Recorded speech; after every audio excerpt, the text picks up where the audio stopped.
Ketika sesuai yang kita harapkan, Allah ingin kita bersyukur. Syukur adalah ibadah. Ketika tidak sesuai yang kita inginkan dengan kenyataan, Allah ingin kita bersabar. Dan sabar adalah ibadah tersempurna di antara semua ibadah. Maka Allah katakan, orang-orang yang sabar, balasannya paling sempurna, tidak dapat dihitung oleh hitungan-hitungan manusia.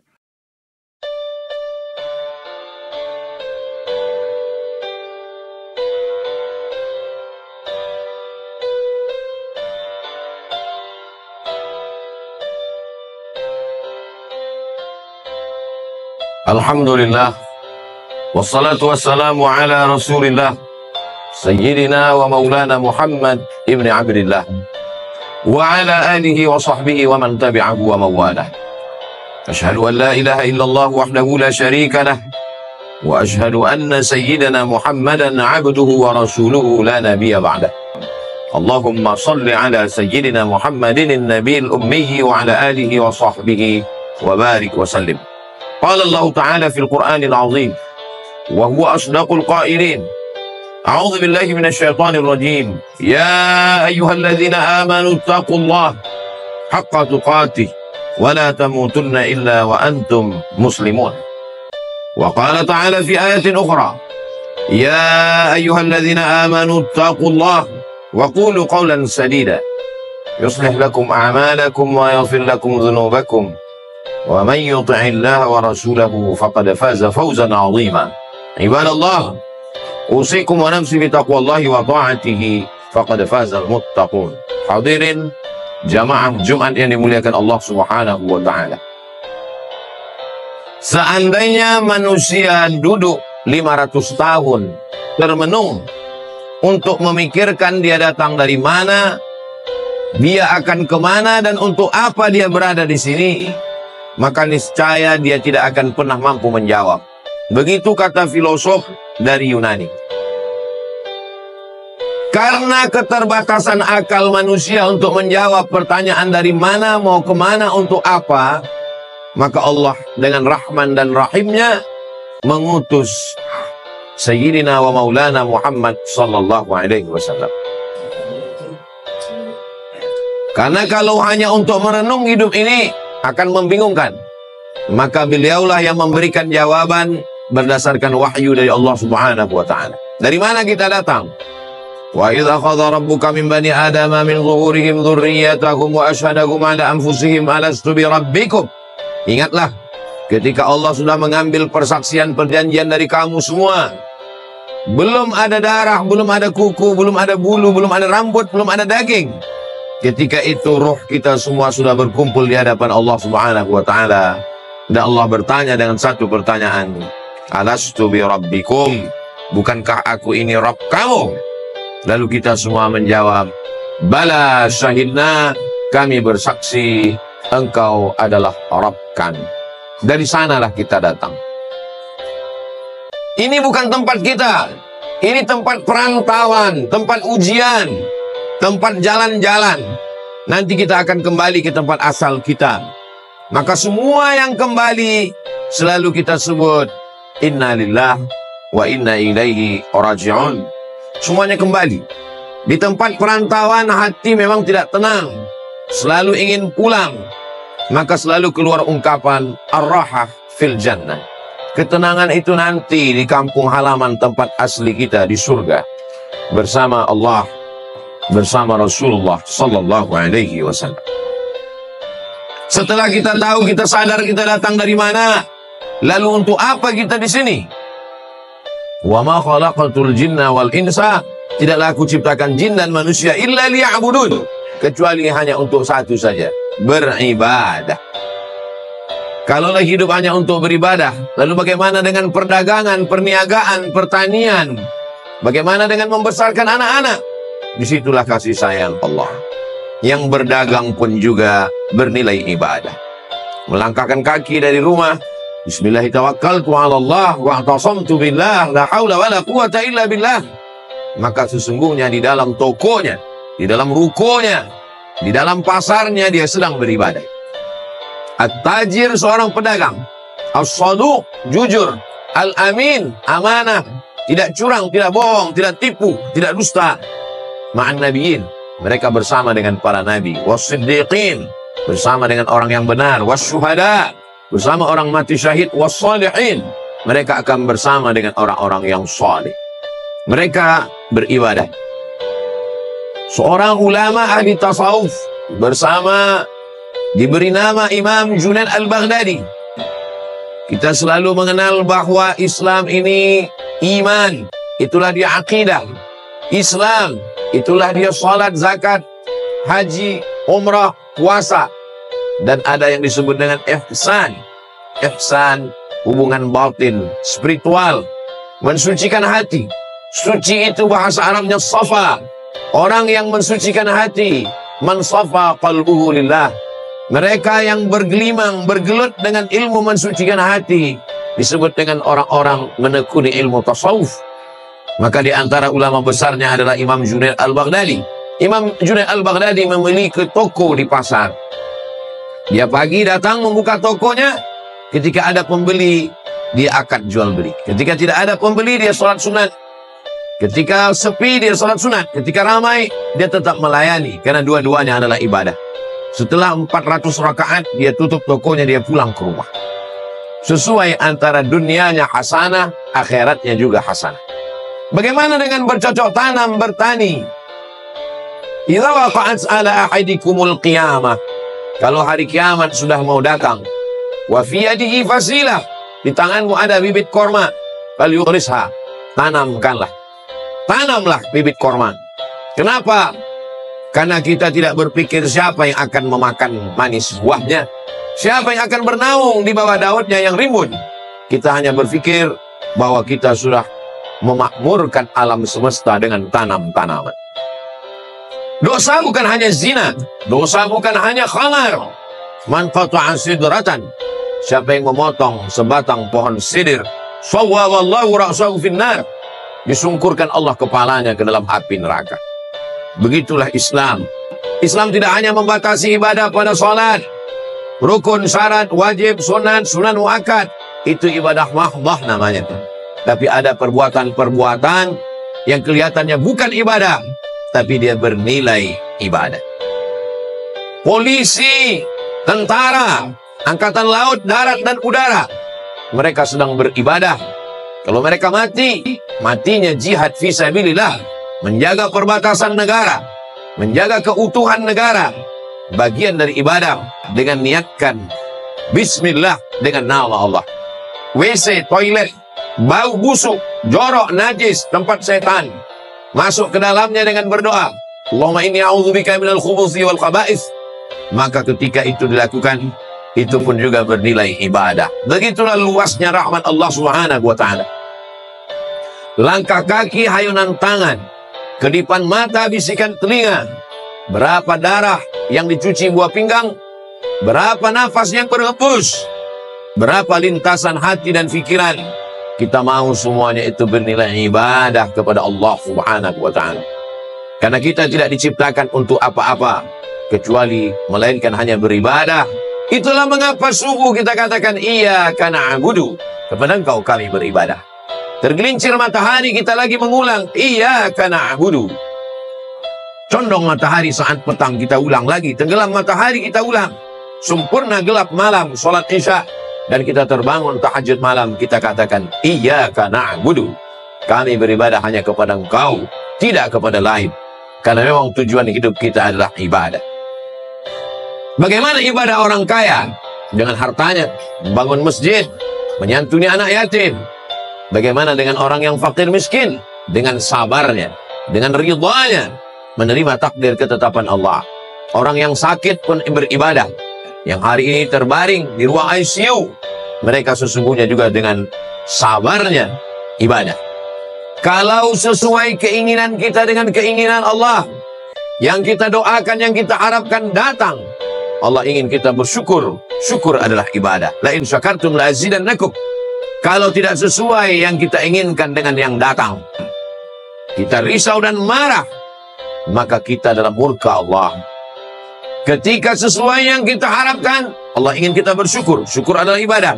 Ketika tidak sesuai yang kita inginkan dengan kenyataan, Allah ingin kita bersabar. Dan sabar adalah ibadah tersempurna di antara semua ibadah. Maka Allah katakan, innama yuwaffas sabiruna ajrahum bighairi hisab. Orang-orang yang sabar, balasannya paling sempurna, paling penuh, bighairi hisab. Tidak dapat dihitung oleh hitungan-hitungan manusia.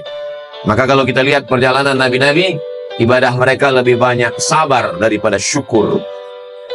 Nabi Ibrahim alaihissalam bersabar mendapati seorang ayah Azar, pembuat berhala. Bersabar terusir dari kaum penyembah bintang. Bersabar dibakar oleh Namrus, mengaku Tuhan. Bersabar tidak punya anak, 86 tahun baru dititipkan Ismail. Bersabar ketika mesti terasing dengan anak, buah hati belayan jiwa, ditinggal di kota Makkah Al-Mukarramah, dia mesti kembali ke Palestina. Bersabar ketika diminta Allah untuk berkurban seorang anak.